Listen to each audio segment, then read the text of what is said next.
ओम श्री कृष्णार्पणमस्तु। ओम सहना भवतु सहनो भुनक्तु सह वीर्यं करवावहै तेजस्विनावधीतमस्तु मा विद्विषावहै।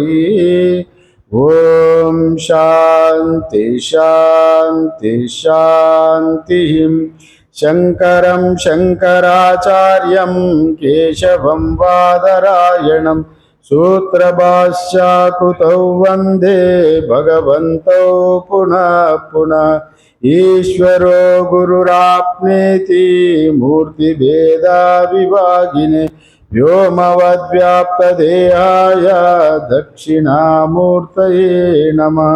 ओम शांति शांति शांति। हम लोग कठो उपनिषद का प्रथम अध्याय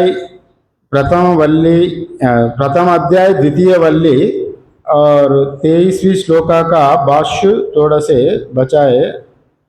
23वीं श्लोका का भाष्य देख रहा था और यहाँ पर ये में वैशे वृणुते तेन लभ्या, इस पर चर्चा हो रहा है। मतलब परमात्मा जिसको वरण करेंगे उसका ही मुक्ति होगा, मोक्ष होगा। आप नायमात्मा प्रवचनेन लभ्या न मेदया न बहुना श्रुतेन यमे वैशे वृणुते तेन लभ्या तस्यैष आत्मा विवृणुते तनुस्वाम इत्यादि कहा गया।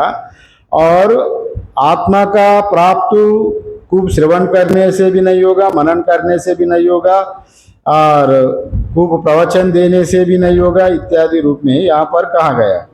और यहाँ कह रहा है यमे वैशे वृणुते तेन लभ्या, माने जिसको आत्मा वरण करेंगे उसी का ही यहाँ पर आत्मा का कृपा होगा, ये बात यहाँ पर कहा गया। यहाँ पर जो मुमुक्षु साधक जिस एकमात्र आत्मा का ही वरण करता है उसको ही आत्मा का प्राप्त होता है। माने अन्य उनका कोई कामना नहीं है, केवल मैं आत्मा का ही प्राप्त करना चाहता हूँ और एकनिष्ठ होकर केवल ब्रह्मनिष्ठ में ही है। और वैसा साधक को ब्रह्म प्राप्ति जरूर होगा। जो साधक हमेशा ब्रह्मनिष्ठ में ही रत रहता है, दूसरा चिंतन कुछ नहीं करता है और वो ब्रह्म प्राप्ति का ही निरंतर अभ्यास करने का वजह से उनका ही अपना आत्मा का कृपा हो जाता है। शास्त्र में भी कहा गया तच्चिंतनम तत्कथनम अन्योन्यम तत्प्रबोधनम एतदेका परत्वं च ब्रह्माभ्यासम विदुर्बुधा। मतलब उसका ही परमात्मा का ही चिंतन करता रहता है हमेशा और दूसरा कुछ सोचता ही नहीं है। और तत्कथनम, और कहाँ भी कुछ से बात भी करना है तो परमात्मा का ब्रह्म का बारे में ही बात करेंगे। ब्रह्म मीन्स अपना आत्मा का जीव ब्रह्म ऐक्य का बारे में ही बात करेंगे। अन्योन्यम तत्प्रबोधना, अन्य कुछ ही उनको बोध ही नहीं होता है, अन्य कुछ उनको चिंता में आता ही नहीं है, उनको बुद्धि में अन्य कुछ भी नहीं आता है, केवल ब्रह्म ही ब्रह्म आता है। ये तदेक परत्वं च, वो एक परतत्व ब्रह्म में ही जब लीन करके वैसे ही ब्रह्माभ्यासम विदुर्बुधा, वो ज्ञानी लोग बुधा जो पंडित लोग वो ब्रह्माभ्यास वैसे ही करता है। अगर जो ब्रह्मनिष्ठा हमेशा जैसा रहने वालों को ब्रह्म ज्ञान प्राप्ति होगा, ये बात कहा गया। मतलब सब समय जो ब्रह्म का ही चिंतन, ब्रह्म का ही कथन से अन्य कुछ भी चिंतन किए बिना केवल आत्मा चिंतन ही कर रहे हैं और उसमें ही दिल लगा रहता है, वही परमश्रेष्ठ एक ब्रह्मनिष्ठ में और रहने के वजह से वही ब्रह्माभ्यास कहा जाता है। वैसा वालों के लिए यमे वैसे वृणुते तेन लभ्या, मतलब उनका आत्मा का कृपा होगा और यही बात कहा गया। अन्य सब छोड़कर केवल ब्रह्माकार वृत्ति ब्रह्म चिंतन करने वालों को आत्म कृपा होगा। यहाँ पर भाष्य में भी यहाँ कहा गया, कल हम लोग देखे थे, और निष्कामस्य आत्मानम ये वह प्रार्थयते, वो निष्काम होकर आत्मा का ही प्रार्थना करता है, उनका आत्मा का कृपा होगा। आत्मान एव आत्मा लभ्यते इत्यर्थ, आत्मा से ही आत्मा का कृपा होगा। भाष्यकार शंकर भगवत्पाद यहाँ कह रहा है आत्मा से ही आत्मा का कृपा होगा। यहाँ पर यही बात यहाँ दोहरा रहा है, आत्मान एवं आत्मा लभ्यते इत्यर्थः। आत्मा से ही आत्मा का कृपा होगा, यहाँ पर ये बात उपलब्धि होगा, आत्मा से ही आत्मा का कृपा। और या अपना अगर दूसरा कुछ ही अगर लेंगे आप, दूसरा किसी का माध्यम से, किसी उपासना का बल से, तप से, जप से, श्रवण से, निधिध्यासन से, तो वो भी सहायक साधन ही है, किंतु अंततोगत्वा अपना आत्मा कृपा से ही आत्मा का वरण होगा, ये बात कहा गया। और यहाँ फिर कह रहा है कथम लभ्यते इति उच्यते, कैसा उपलब्धि हो जाती है, अब यही बताता है। मतलब आत्मा कथम उपलब्धते, अपना से आप कैसा उपलब्ध होता, आत्मा आपको कैसा उपलब्ध होता है, ये बात बताइए। वैसा कहने तो यहाँ पर उत्तर में ये भी कह रहा है, जो साधक पुरुष प्रयत्न से तीव्र वैराग्य से सब कुछ छोड़कर केवल ब्रह्माभ्यास के ही, जो उस पर ही हमेशा रत रहता है, और उन लोगों का ऊपर अपना आत्मा का कृपा होगा, और अपना आत्मा का मीन्स अपना ही कृपा होगा, ये बात यहाँ पर कह रहा है। कैसा होगा, तस्सैष आत्मा विवृणुते तनुस्वाम, माने तस्सैष आत्मा विवृणुते तनुस्वाम, मतलब उस साधक के सामने यह आत्मा अपने तनु मतलब स्वरूप को प्रकट कर देता है। तस्सैष आत्मा विवृणुते तनुम, विवृणुते माना अपना आवरण को हटा के तनुम प्रकाशित कर देते। तनु मतलब आत्मा, अपना आत्मा को, अपना आप को उजागर कर देगा, माने अपना आप को रिवील करेगा, अपना आप को प्रकट कर देगा। अपना आत्मा ही अपना आप को स्वरूप को आपको प्रकाशित करा देगा, आत्मा अनुभूति करा देगा, ये बात यहाँ पर कह रहा है। तस्सैष आत्मा विवृणुते तनुम स्वाम, उस साधक के सामने यह आत्मा अपने तनुम स्वरूप को प्रकट करता है, अर्थात वास्तविक स्वरूप को प्रकाशित कर देता है इत्यर्थः। तब साधक अभेद दर्शन पाता है, और भाष्य में भी वैसे ही लिखा, तस्य आत्मकामस्य एषा आत्मा विवृणुते प्रकाशयति पारमार्थिकीं तनुं स्वाम स्वकीयं स्व यातात्म्यम इत्यर्थः। माने जैसा का आत्मा स्वरूप एकम नित्यम सर्वगतम जो व्यापक ब्रह्म तत्व है, वो ब्रह्म तत्व को अपना आत्मा, अपना तनु प्रकाशित करता है, प्रकट करता है। यह आत्मा उस आत्मा अभिलाषी के समक्ष अपने पारमार्थिक शरीर अर्थात और वास्तविक स्वरूप को प्रकाशित कर देता है आत्मा।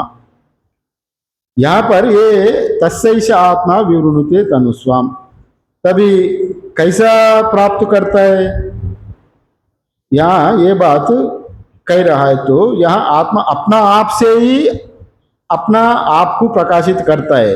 अगर कोई आपका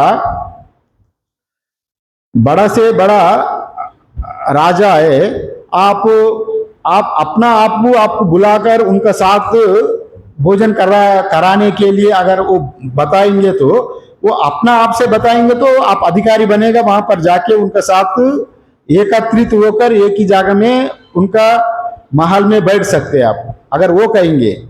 अगर अपना इच्छे से अगर आप कहीं राजा के पास जाके भोजन करने का अधिकार नहीं बनेगा, माने जब तक अंतःकरण में मल दोष विक्षेप दोष पड़ा रहेगा तो आत्मा का कृपा नहीं होगा, येषणा रहने की वजह से। अगर आत्मा कृपा मतलब वैसा लेना, अपना आप का कृपा हो गया तो अपना आप को प्रकाशित कर देगा, ब्रह्म ज्ञान को प्राप्ति अपना अंदर से ही होगा। इसलिए अपना आत्मा ही अपना आप पहले ही बताया था, आत्मा न एवं आत्मा लभ्यते इत्यर्थ। आत्मा आत्मा से ही लाभ हो जाता है। शुद्ध जल में शुद्ध जल डाले तो शुद्ध ही रह जाता है, वैसे ही अपना जब गांठ खुल गई अंतःकरण का, वो शुद्ध हो गया तो वो शुद्ध में लीन हो गया, माने अपना आत्मा ही आत्मा से ही आत्मा को वरण हो गया। तस्सैष आत्मा विवृणुते तनुस्वाम, यहाँ पर ये बात कहा गया। तब साधक अभेद दर्शन पा जाता है। एकत्व बोध को प्राप्ति हो जाता है। जो जैसा जैसा अखंडाकार वृत्ति जो प्रतिबिंबित चैतन्य से आवरण निवृत्ति रूप अज्ञान ग्रंथि नाश हो जाता है, वैसे ही यहाँ पर सब अज्ञान दूर होने के बाद मन में पड़ा हुआ सभी कामना दूर होने के बाद अपना आप को एकत्व बोध प्राप्त कर देंगे, अपना आप ही करेंगे और दूसरा नहीं, वैसा बात यहाँ पर कहा गया। और तब वो भी अनुभव करेगा एकात्म भाव को अहम ब्रह्मास्मि रूप में, और ये दर्शन प्राप्ति उनको दर्शन होगा। ब्रह्म वेदम सर्वम आत्मा वेदम सर्वम अहम सर्वम इत्यादि रूप में उनको बोध हो जाएगा। तरत शोकम आत्मवित्व इत्यादि रूप में वो सभी शोकों से पार हो जाता है और ब्रह्म वेद ब्रह्मैव भवति, वो ब्रह्म ही ब्रह्म रूप में ही रहता है और नाम रूप में नहीं रहता। और वैसा यहाँ पर आत्मा का विवृणुते तनुस्वाम का यहाँ पर वर्णन वैसा किया गया। अभी दुरात्मा दुच्चरित वालों के बारे में यहाँ कह रहा है। अगर इसका विपरीत कोई दुराचारी है, उनका पापाचरण वाला है, तभी उनका बुद्धि भी हो, बल भी हो, तेज गति भी हो, ये सब होने के नाते भी उनको पापाचरण वालों को आत्मा का ज्ञान नहीं होगा। अगले 24वें मंत्र में कह रहा है, और वो मंत्र का एक बार उच्चारण करें। नाविरतो दुच्चरिताम न शांतो न समाहिताम न शांत मानसो वापि प्रज्ञानेनैव माप्नुयात्। यहाँ पर नाविरतो दुच्चरिता न शांतो न समाहिता नाशांत मानसो वापि प्रज्ञानेनैव माप्नुयात्, प्रज्ञानेनैव न आपनुयात् इत्यादि कहा गया। यहाँ पर मतलब जो दुराचारी है, माने उनका आचरण शास्त्रानुकूल नहीं है, शास्त्रानुकूल कर्म नहीं करता है, नित्य कर्म नैमित्तिक कर्म यज्ञ दान तप इत्यादि उनका जीवन में कोई पुण्य फल नहीं, अच्छा कर्म नहीं करता, केवल उनका बुद्धि बल तो है, किंतु वैसा वाला लोगों का भी यहाँ आत्मा प्राप्ति नहीं होगा। इस बात को यहाँ पर कह रहा है, और अन्वयार्थ देखेंगे तो आपको समझ में आएगा। भाष्य में लिखा है नाभिरतो दुच्चरितात्, माने जो न शांतो न समाहिता नाशांत मानसो वापि प्रज्ञानेनैव माप्नुयात्, मीन्स प्रज्ञानेन अपि एनम न आपनुयात्। यहाँ प्रज्ञा मीन्स सूक्ष्म ज्ञान के द्वारा भी, वहाँ अगर उनको ज्ञान भी है, बुद्धि बल भी है, तभी उनको शास्त्र का श्रवण भी किया, तभी दुराचरण करने के वजह से, और ये सूक्ष्म ज्ञान के द्वारा भी वहाँ जो व्यक्ति है दुराचारी, उनको इस आत्मा के प्राप्ति नहीं होगा। और क्यों नहीं होगा, मीन्स दुच्चरित जो पापाचरण से अवरित है, जो नाविरतो मीन्स वो पापाचरण से अविरिता मीन्स निवृत्त नहीं हुआ है।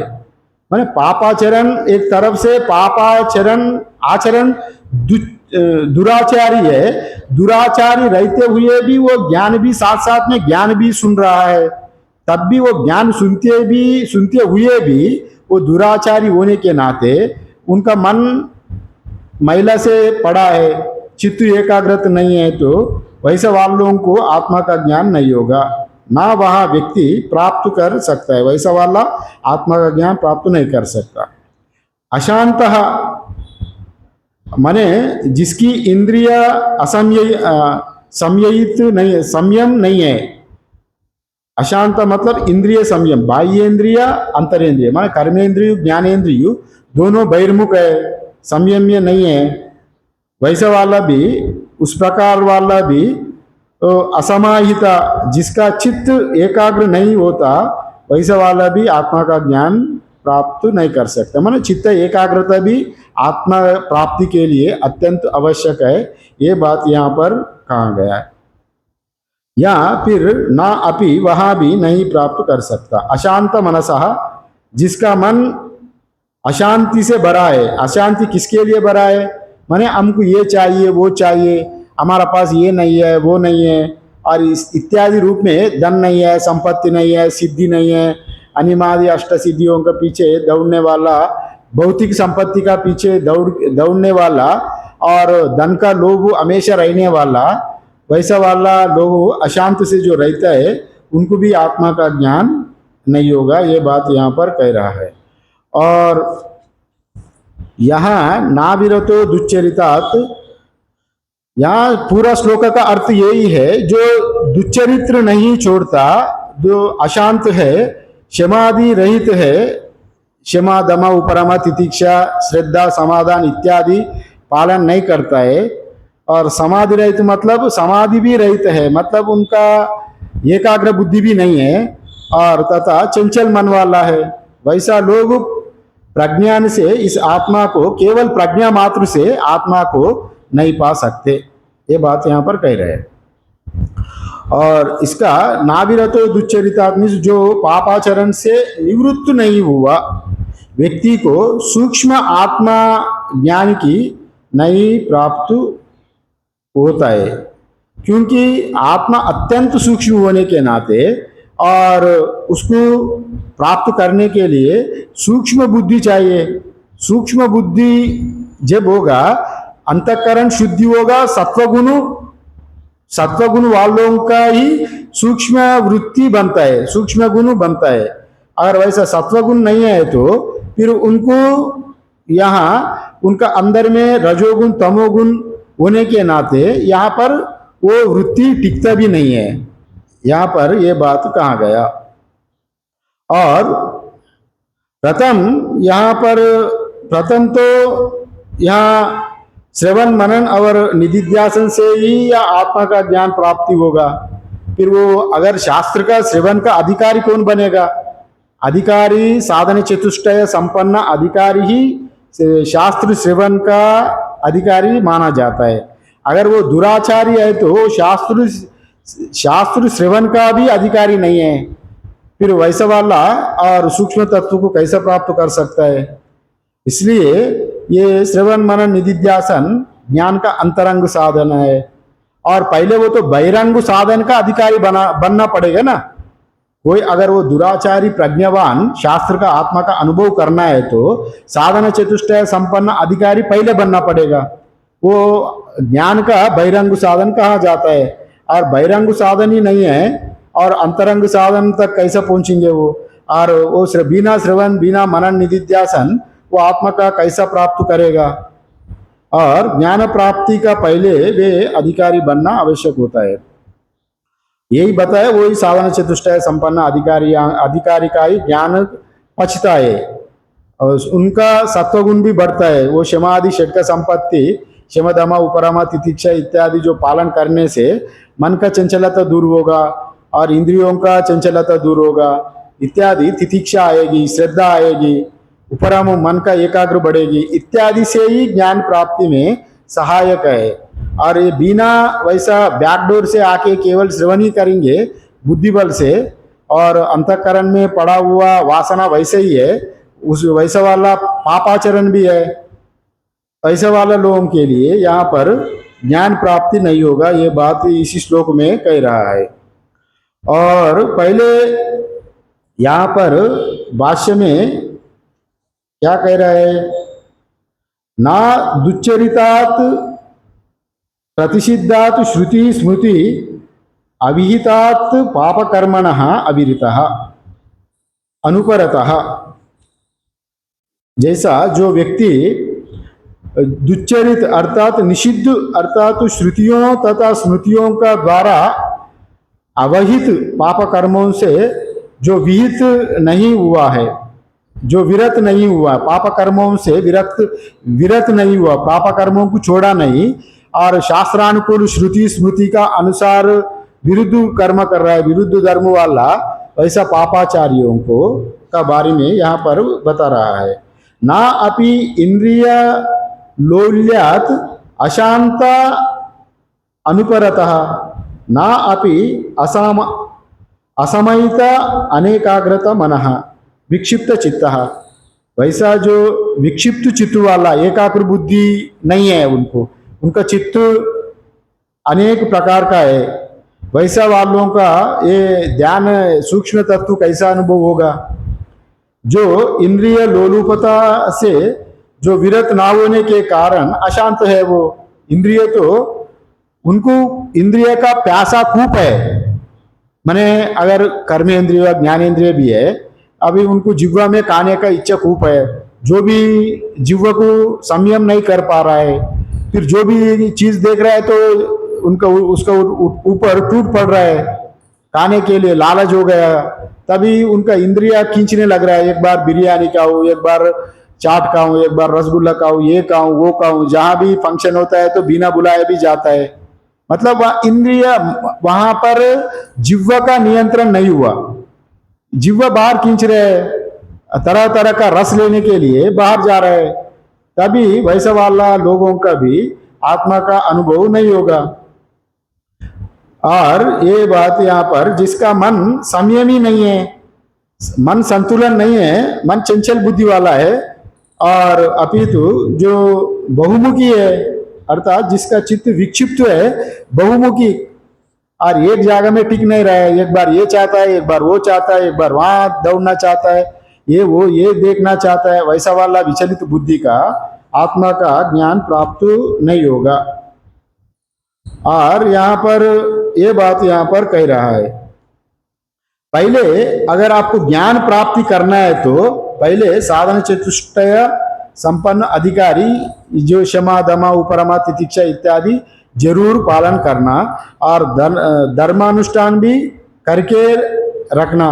धर्मानुष्ठान मतलब निष्काम कर्म, उपासना और इत्यादि करे तो आपका अंतःकरण शुद्धि होकर ज्ञान प्राप्ति का अधिकारी बनेंगे।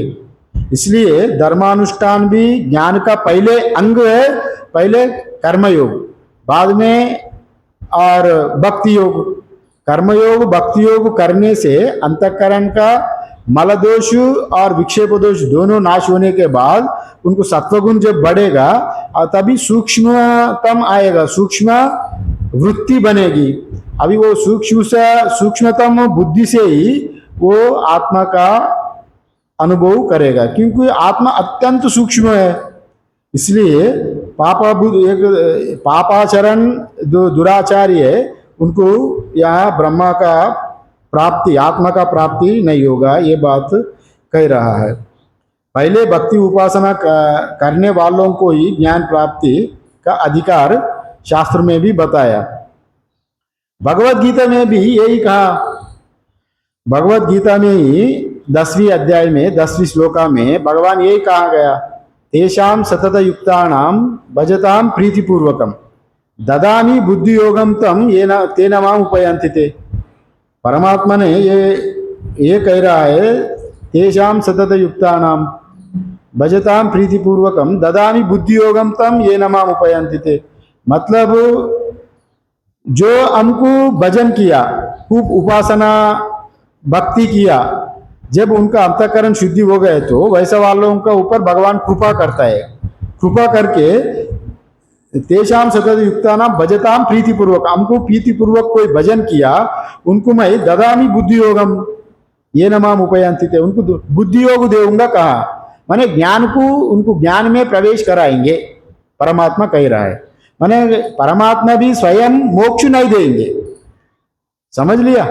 आओ पहले श्लोक में जो इसका पिछले श्लोक में हम लोग देखा था, विवृणुते तनुस्वाम, विवृणुते तनुस्वाम मतलब अपना आत्मा आई आपको वरण करेगा। इसका भी यहाँ पर इस श्लोक में अगर देखेंगे तो भगवान स्वयं भी आपको मुक्त नहीं करा सकते, क्योंकि आप क्या कह रहा है परमात्मा भगवत गीता में, तेषां सतत युक्तानां भजतां प्रीतिपूर्वकम। कोई लोग हमको निरंतर भजता है श्रद्धा से, उनको मैं ददामि बुद्धि योगम तम, हमको बुद्धि योग देऊंगा बोल रहे हैं, माने ज्ञान में प्रवेश कराऊंगा, उनको ज्ञान देऊंगा। मुक्ति नहीं देऊंगा वैसा नहीं किया, नहीं कहा।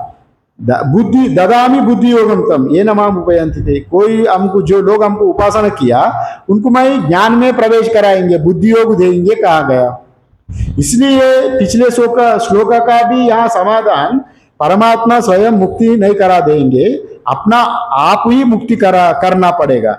माने अपना अज्ञान को हटा के मोक्ष पाना है तो कोई दूसरा थर्ड पर्सन कितने भी महात्मा हो, महान हो, मुक्ति का साधन बताएंगे, सुगम से सुगम मार्ग बताएंगे। किंतु मुक्ति पाना है तो अपना अज्ञान से की हटा के ही अंततो गत्वा मोक्ष पाना है। यहाँ पर ददामी बुद्धि योग माने मैं उनको ज्ञान देऊंगा, ज्ञान में प्रवेश कराऊंगा। ज्ञान में माने ईश्वर अनुग्रह तेवा पुंसाम अद्वैत वासना इत्यादि जो शास्त्र में भी कहा गया। माने आप अद्वैत श्रवण करने के लिए जो आ रहा है, आप लोगों का ईश्वर का अनुग्रह हुआ है। परमात्मा का अनुग्रह बिना सत्संग में नहीं आता है, वो भी वेदांत के सत्संग में। अगर कोई भागवत का कहानी चल रहा है तो कथा सुना रहे, वो तो सुगम है सुनने में, समझने में। वेदांत तत्व अति सूक्ष्म होने के नाते ये थोड़ा कठिन पड़ता है, सूक्ष्म बुद्धि का ही थोड़ा बहुत तो समझ में आता है। इसलिए यहाँ पर परमात्मा खुद कहा गया, ददामी बुद्धि योग, मैं बुद्धि योग देता हूँ, ज्ञान को उनको ज्ञान में प्रवेश करता हूँ, ज्ञान योग वेदांत में, ज्ञान में। अगर उसी दृष्टि से भी देखेंगे तो ये दुराचारी का ऊपर भगवान का कृपा नहीं होगा, क्योंकि वो भगवत का भजन नहीं करता। यज्ञ दान तप कर्म न त्याज्यम कार्यमेव तत् यज्ञोदानम तपचैव पावनानि मनीषिणा इत्यादि, वो अंतःकरण शुद्धि नहीं होगा उनका, और पंचमहायज्ञ इत्यादि नहीं किया। जैसा शास्त्रानुकूल कर्म करने वालों को ही यहाँ पर यहाँ बताया गया अधिकारी। पंचमहायज्ञ मतलब जो मानुष यज्ञ, भूत यज्ञ, ऋषि यज्ञ, देव यज्ञ, पितृयज्ञ इत्यादि जो यज्ञ नहीं करता और केवल अपना स्वार्थ से ही जीने लगता है, तो उनका अंतःकरण शुद्धि नहीं होने के नाते वो पापाचारी कहा गया। पापाचारी मतलब यहाँ पर वो दुरात्मा, कहीं किसी लोगों को मार डाल रहा है, कहीं हत्या कर रहा है, वैसा नहीं लेना यहाँ पर। माने वो शास्त्रानुकूल कर्म नहीं करने की वजह से वो पापाचारी कहा गया उनका, क्योंकि वो पुण्य नहीं करे तो उनका अंतःकरण में वैसे ही मैला पड़ा है, वो पापी है। समझ लिया? वैसा ही यहाँ पर भी वो पापाचारी, उनको यहाँ पर मोक्ष का अधिकारी नहीं है। और जो भगवत कृपा से ही ज्ञान प्राप्ति का अधिकारी बनेगा, ये सिद्ध हुआ। अभी भगवत कृपा होना चाहिए। जब तक आपको यहाँ, वो भी यहाँ पर मान रहा है, जब तक आपको भगवान का कृपा कहाँ पर होगा? आपका बुद्धि में ही होगा।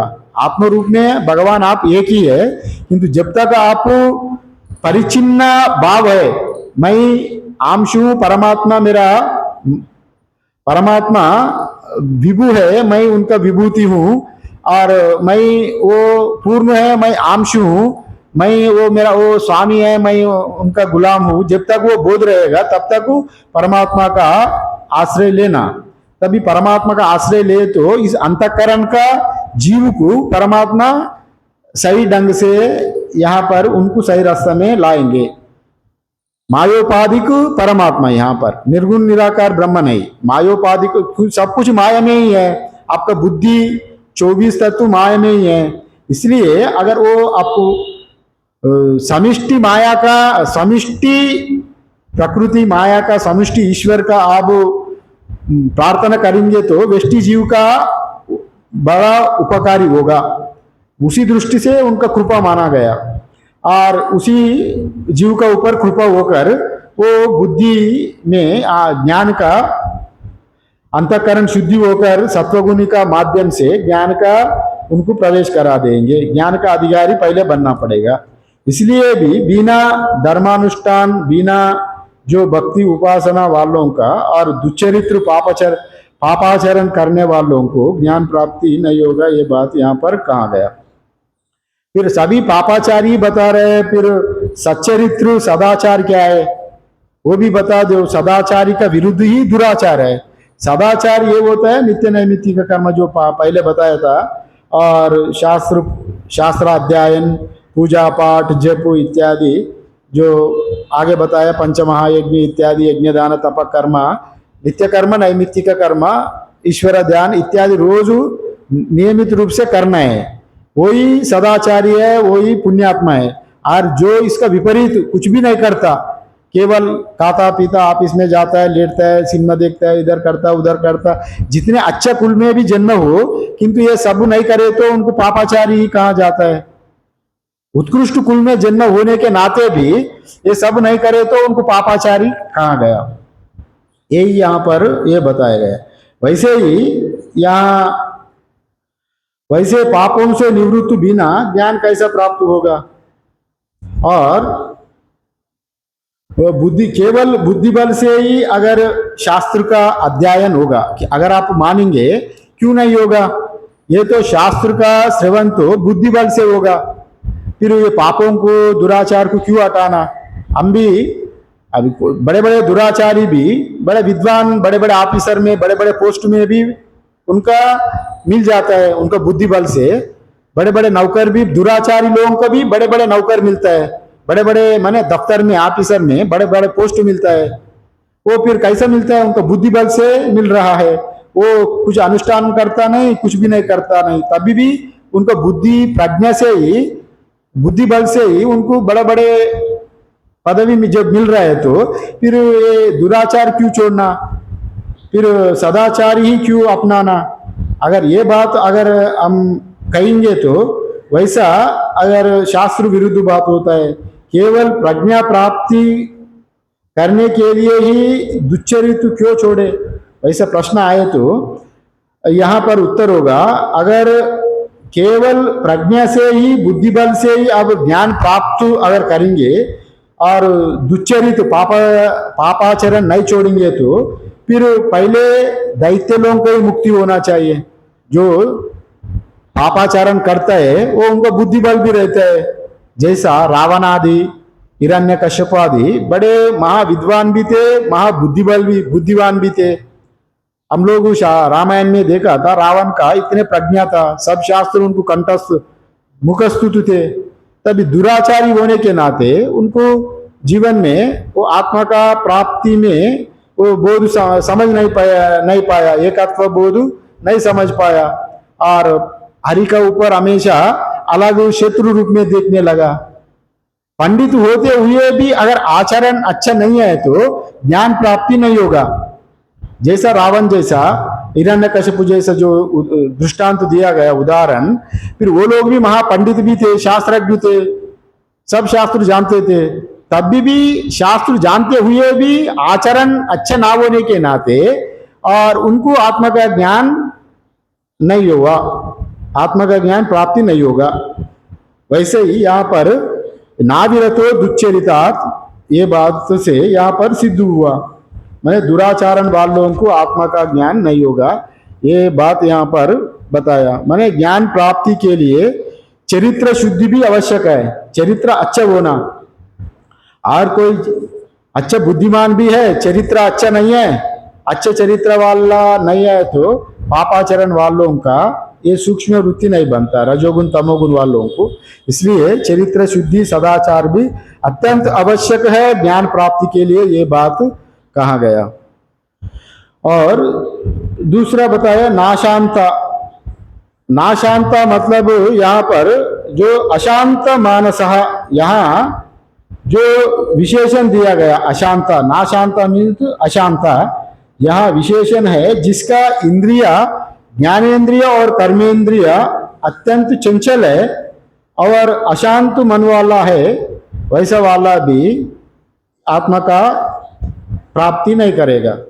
माने इंद्रिय चंचलता या अशांता, नाशा, अशांता मतलब इंद्रिय चंचल वालों को अशांति बने रहता है, क्योंकि जिसका इंद्रिया एक बार उधर खींचता है, एक इधर खींचता है, एक बार खाने के लिए दौड़ता है, एक बार देखने के लिए दौड़ता है, कामना पूरा नहीं, तृप्ति नहीं हुआ। अभी पंच इंद्रिय है, अपना अपना में कोई स्पर्श करने के लिए दौड़ेगा, कोई जिह्वा रसनेन्द्रिय खाने के लिए दौड़ेगा, कोई दूसरा दृश्य देखने के लिए सिनेमा देखो, क्लब में नाटक हो रहा है, ऑर्केस्ट्रा हो रहा है, ये सुनते जाओ, ये देखने जाओ इत्यादि रूप में आकर्षित है बहिर्मुख में, जो वो इंद्रिय उसी तरफ बहिर्मुख ही खींचेगा। जब तक इंद्रिय शांति नहीं होगा तब तक वो मन में अशांति ही बने रहेगा। वैसा अशांति वालों को और आत्मज्ञान कैसा प्राप्ति होगा, ये बात यहाँ पर कह रहा है। मैंने जैसे अभिलाषा, इंद्रियों का प्रति अभिलाषा, जिसको अगर खाने का अभिलाषा है, अकूप रसनेन्द्रिय का नियम कंट्रोल नहीं किया और जहां भी भोजन देखेंगे तो टूट पड़ेगा, वहां अच्छा बुरा खाते रहेगा और उसमें क्या क्या मिला क्या है वो नहीं देखेगा। पहले उनका भूख तृप्ति करना, रसनेन्द्रिय का तृप्त करने के लिए वो इंद्रिय टूट पड़ता है, कंट्रोल नहीं करता है। अगर मन भी सोचा नहीं वैसा नहीं करेंगे, हम सच्चा भोजन ही करेंगे और उधर इधर भोजन नहीं करेंगे, घर में ही भोजन करेंगे, सात्विक भोजन करेंगे, मन में आप समझ भी लिया ठीक है अब से मैं सच्चा भोजन कर लिया, मन में तय किया, संकल्प भी किया, किंतु जब वस्तु सामने आया विषय और जिह्वा रोक नहीं पा रहा है, जिह्वा उधर खींच रहा है, मन का भी दबा रहा है, मन जितने भी बोले जिह्वा वहां रुचि रसन इंद्रियों में उसको वो चाटने जा रहा है वो, वैसा इंद्रिय लोलता से मन भी अब संयमित नहीं होगा। ये बात यहाँ पर कह रहा है। इसलिए इंद्रिय यहाँ पर ना शांत मीन्स इंद्रिय कंट्रोल, ज्ञानेन्द्रिय कर्मेंद्रिय उनका काबू में नहीं है, वैसा वालों का भी आत्मज्ञान नहीं होगा। और जिसका शिष्णेन्द्रिय उपस्थेन्द्रिय भी काबू में नहीं है, उपस्थेन्द्रिय भी कि उनका तृप्त नहीं हुआ, इधर उधर देखने लग रहा है कि उसी स्त्री की देखेगा, कभी इधर देखेगा, कभी उधर दौड़ेगा। इसलिए वैसा वाला अतृप्त मनुष्य को यहाँ पर अशांत ना शांता कहा गया, माने अशांत मनसा कहा गया। वैसा वाला लोग यहाँ पर आत्मा का ज्ञान का अनाधिकारी है, यहाँ पर बताया गया। अगर केवल मन को रोकने से काम नहीं चलेगा, इंद्रियों को भी रोकने का यहाँ पर बताया गया।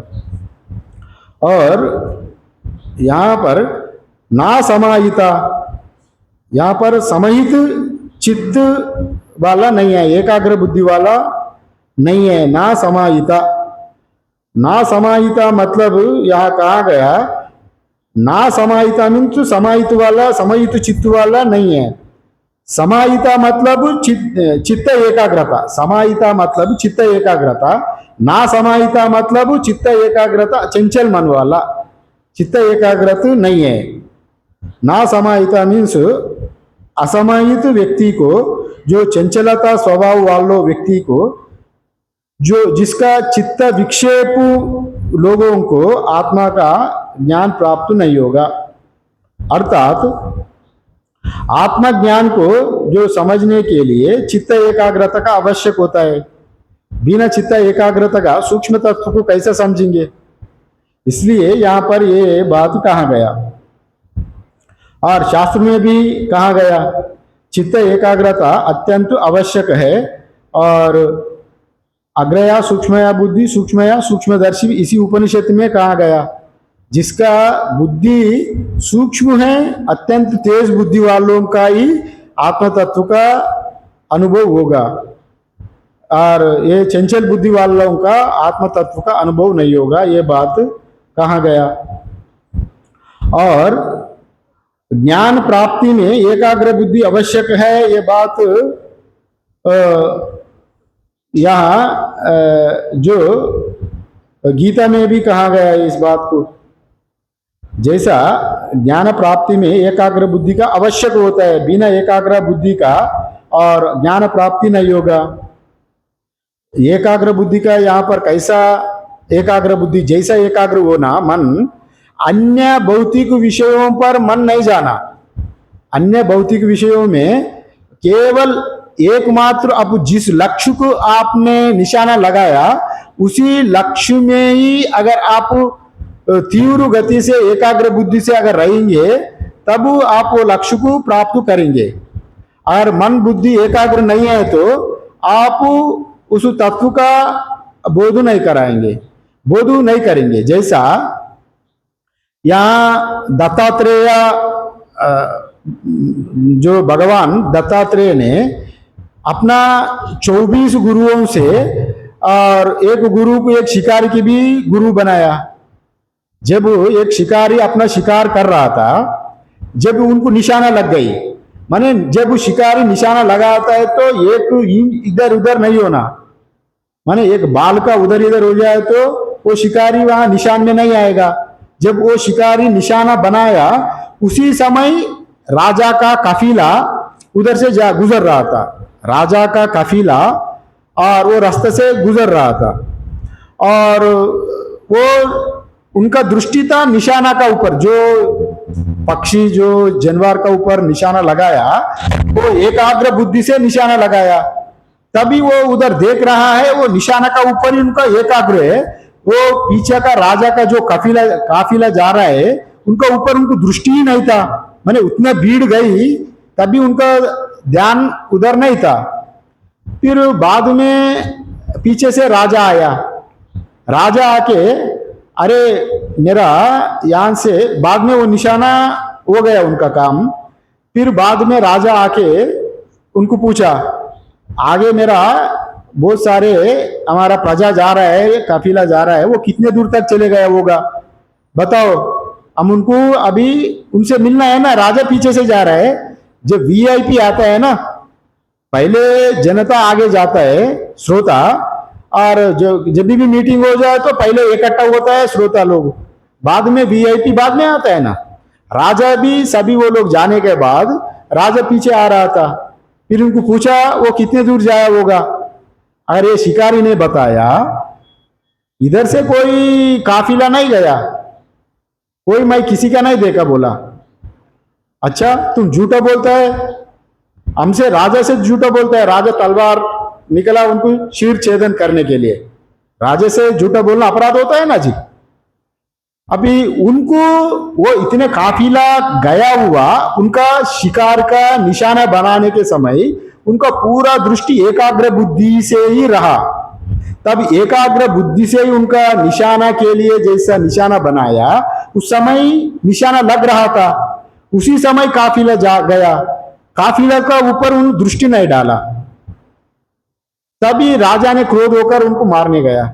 उसी समय दत्तात्रेय मुनि देखा, वहां गया, अरे रोको रोको, राजा को रोकवाया।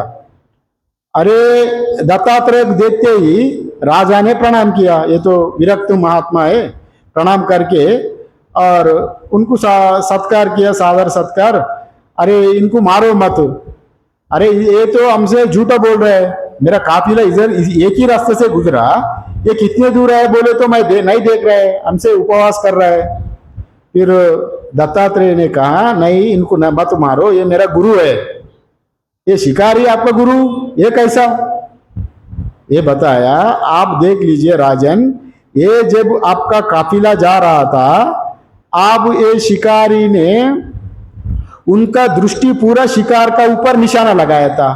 अगर वो निशाना छोड़कर आपका काफिला का ऊपर अगर देखेंगे तो उनका निशाना छूट जाती थी, उनका शिकार भाग जाते थी।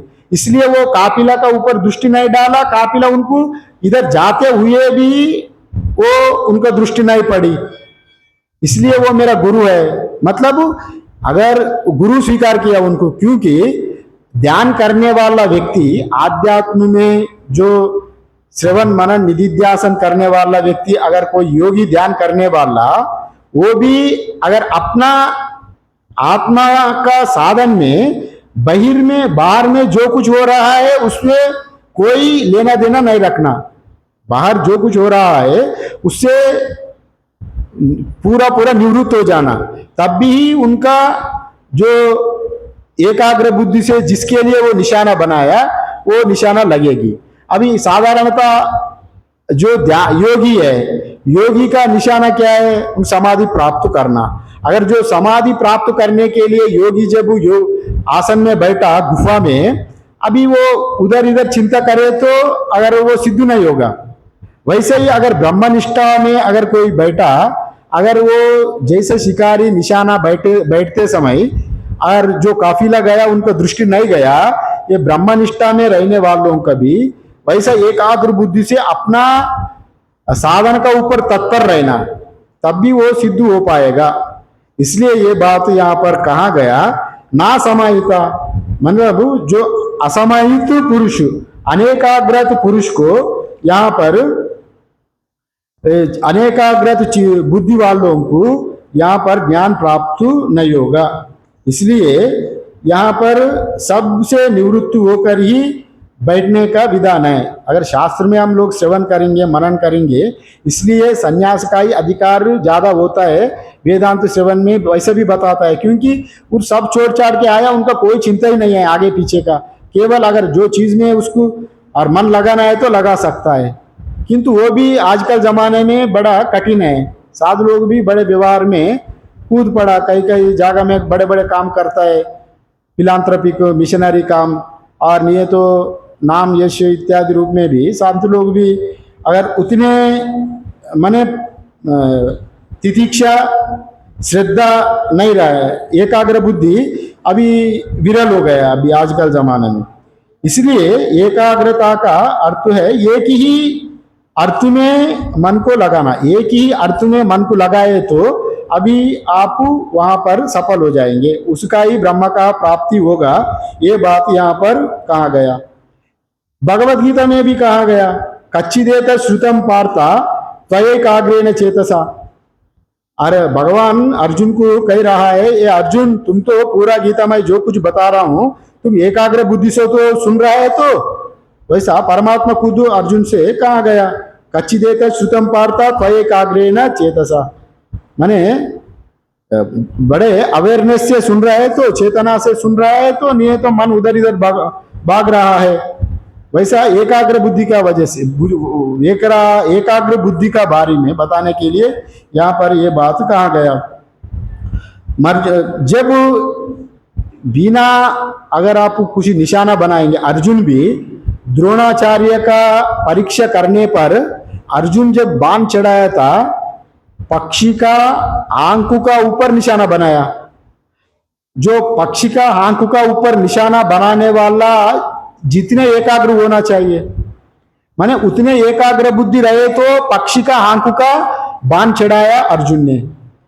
अगर उतने एकाग्र बुद्धि अर्जुन का ही था और बाकी कुछ नहीं, और दुर्योधन इत्यादि आके केवल पेड़ का डाल ही देखने लगा, उनको पक्षी भी नहीं दिखा, फिर अर्जुन तो सीधा पक्षी का आंख ही देखा। माने उतने एकाग्र बुद्धि होना चाहिए।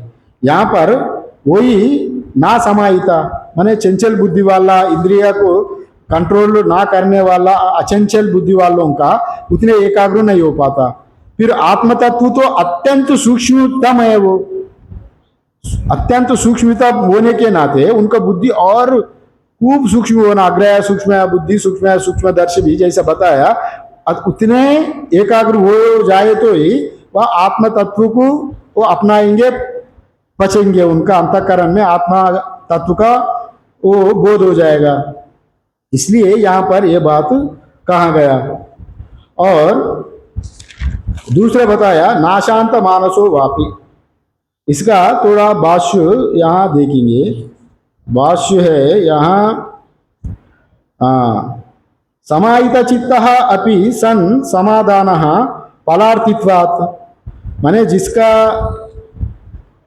चित्त चंचलता है और फलार्थित्वात्, फल का वो अर्थ का क्या है, कोई भी फल का उनका फला कामना, जो भी फल किया उसका फल को भोगने के लिए इच्छा वाला। ये यहाँ पर जो बताया गया दूसरे लिखा वहां पर अष्ट सिद्धि इत्यादि, नाम यश इत्यादि, येषणा पुत्रेषणा वित्तेषणा लोकेशना इत्यादि, धन कमाना, लोक में प्रसिद्ध हो जाना इत्यादि, उनका कामना उनका अंदर में बना है। वैसा वाला लोगों को यहाँ पर मोक्ष नहीं होगा। माने जिसका मन संयमित और जिस पर संयमित तो है, मगर पर संयम के अनिमादि सिद्धियों पर जो फल का अपेक्षित होने के कारण अशांत है, वो फलाकांक्षी है, उनका ये मिलना है, वो जो चीज मिलने के लिए मन में व्याकुलता है, चंचलता है, वो चीज ना मिलने के कारण उनका मन चंचल है। इसी का वजह से वो वैसे चंचल बुद्धि वालों का आत्मा का ज्ञान नहीं होगा। ये बात यहाँ पर कहा गया। ना अपि अशांत मनसः व्यापृत चित्तः वा प्रज्ञानेन ब्रह्म विज्ञानेन एनं प्रकृतम आत्मानं आपनुयात्। यहाँ जो संयम के इत्यादि जो नियंत्रण ना होने के नाते, वैसा जो फलाकांक्षी होने के कारण अशांत या जो बिखरा हुआ मन, माने जो चंचल हुआ मन वालों का, वह ब्रह्म विज्ञान के द्वारा इस वास्तविक आत्मा को नहीं प्राप्त कर सकता है। ये बात यहाँ पर कहा गया। इसलिए यहाँ आत्मज्ञान को प्राप्त करने के लिए ये सब छोड़ना पड़ेगा। माने क्षमादि षटक संपत्ति होना आवश्यक बताया गया। क्षमा दमा उपरमा तितिक्षा श्रद्धा समाधान इत्यादि हो जाए तो ही आत्मा का अनुभव होगा। ये बात यहाँ पर कहा गया। और बाकी दो थोड़े से भाष्य बाकी है, इसको कल देख लेंगे। ओम पूर्णमदा पूर्णमिदं पूर्णात् पूर्णमुदच्यते पूर्णस्य पूर्णमादाय पूर्णमेवावशिष्यते। ओम शांति शांति शांति। शंकरं शंकराचार्यं केशवं वादरायणं सूत्रभाष्यकृतौ वन्दे भगवन्तौ पुनः पुनः। ईश्वरो गुरुराप्नेति मूर्तिभेदा विभागिने व्योमवद्व्याप्तदेहाय दक्षिणामूर्तये नमः। ओम शांति शांति शांति। सर्वे भवन्तु सुखिनः सर्वे